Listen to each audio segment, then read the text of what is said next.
What's happening, gang? Let me turn on the track, man. We'll get to work.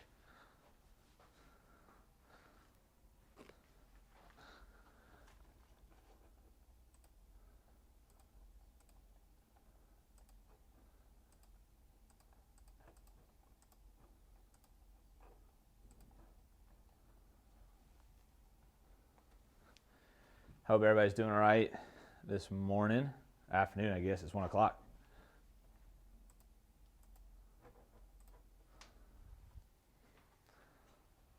So I'm going to level this off so it's not quite so crooked.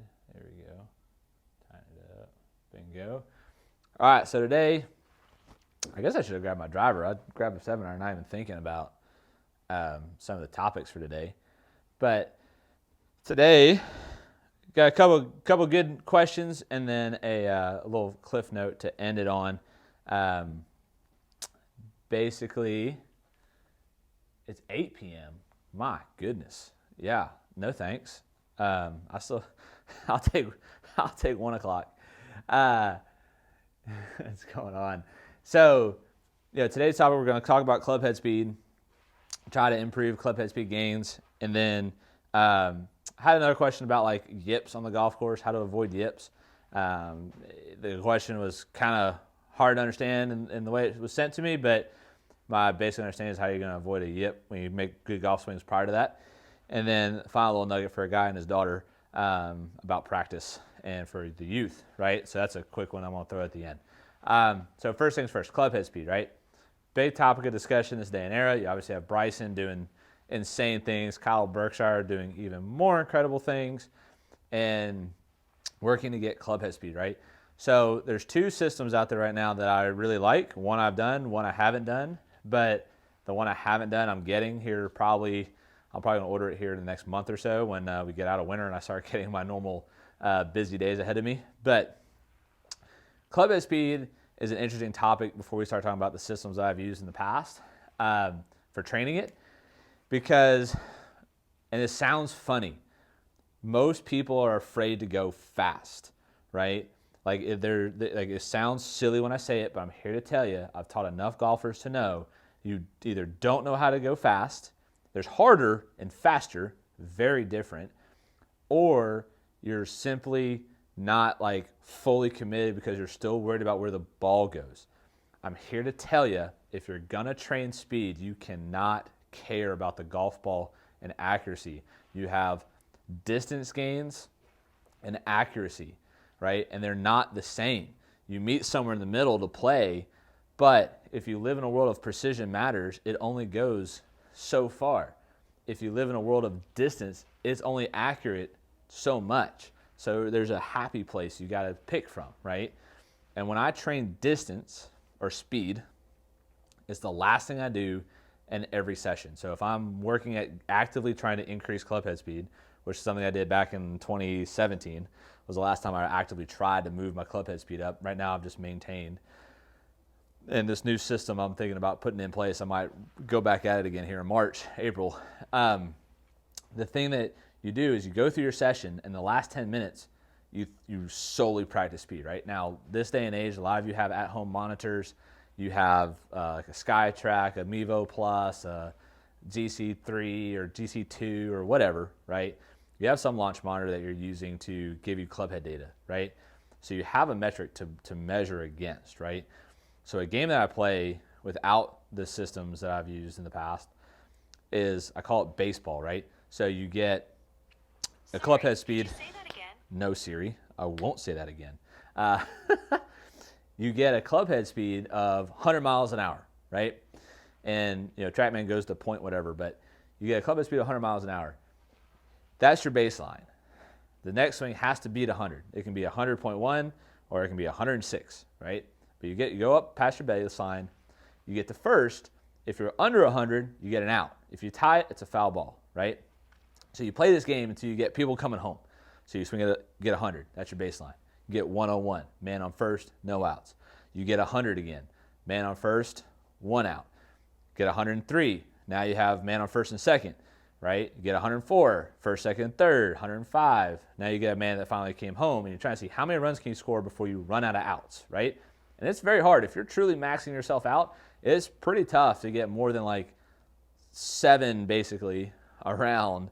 So you get like 2 score runs basically, or 3 scored runs before you like tapped out what you have, right? And if you're really working at it. And it's a cardio exercise, right? When I do some speed stuff, it is a cardio movement and I'm out of breath. Not gonna lie, like it's a 10, 15 minute session and I'm breathing. So the 2 systems I've used before are Super Speed Golf. I like it. They got the ball rolling with this whole speed game thing. A lot of tour players are using their system. They have great dynamic warm-up programs, YouTube videos to do it. The new one that has my interest that I've seen their data at the top 100 meeting was called the Stack, and it was through Sasha McKenzie, and I think it looks really awesome, and it's much more refined to your club head speed and being very specific at what club head speed you're at is the different stacked weights you put at the end of the club to train your system up, and they also have left-handed and right-handed protocols. So I'm a big fan of that. But again, end of training session, not before you play, after you play, and it's a gasser basically, right? So that's the club head speed distance gain conversation, right? So thinking of that, right? You go into the person that's asking about yips and being able to play it on the golf course with a good swing and their practice swings, and then yank one 150 yards left or top it or whatever is crazy, right? So now we shift over into like a mental performance approach. Okay, when I see players with yips, right, it's a anticipation or a fear of an outcome that produces that, right? And so I had a player who will remain nameless hit 17 greens in regulation and shoot 92. And if you think about how many putts it takes to shoot 92 hitting 17 greens in regulation, you're putting a lot. And the player didn't even hit the hole from 3 feet multiple times in a row with me in our lesson right after that episode. Just yips came out of nowhere, right? All of a sudden, froze up, couldn't hit a putt. So what we did was we played a game that I've coined Russian roulette, where he set up over his putt, and I would be squatting in front of him, and he'd close his eyes to hit the putt, and then when he pulled the putter back, I'd either pull the ball away or leave it. And once that player yipped air, because I have removed the ball while he was in his backstroke, so as soon as the putter started going away, I'd reach in and grab the ball. He'd swing through, and there's nothing there to hit. As soon as he yipped air, he realized how jacked up he was mentally. There was nothing to hit, and he literally was like the shakiest stroke I've ever seen in my life. So once he had that kind of epiphany, like, oh man, I'm just like totally guessing at where impact is, and I'm fearful of where the ball is going to go, and all these caveats. He did it for 3 weeks and went out and shot 66 at his next qualifier. So very productive in the sense of getting over yippy problems is that Russian roulette drill. I've done it with chipping and putting. Not ready to throw my hand in there yet for a driver swing, but chipping and putting you can get in there pretty quick before they get back to the golf ball. But that being said, if you're out in the fairway and you get a yip, I can't tell you how many times I've seen people make these perfect looking golf swings, flushes the ground, sounds good, looks good, and they get to try and hit it. I could say a key word there. They try to hit it, and that's when it goes to hell in the handbasket. When they are simply just working through emotion, though, it's way more fluid, and it's way more relaxed, and they're way more focused on whatever swing technique or shot shape or whatever. But then as soon as they have to stand up there and hit the shot, they've moved into a fearful state and worried about an outcome.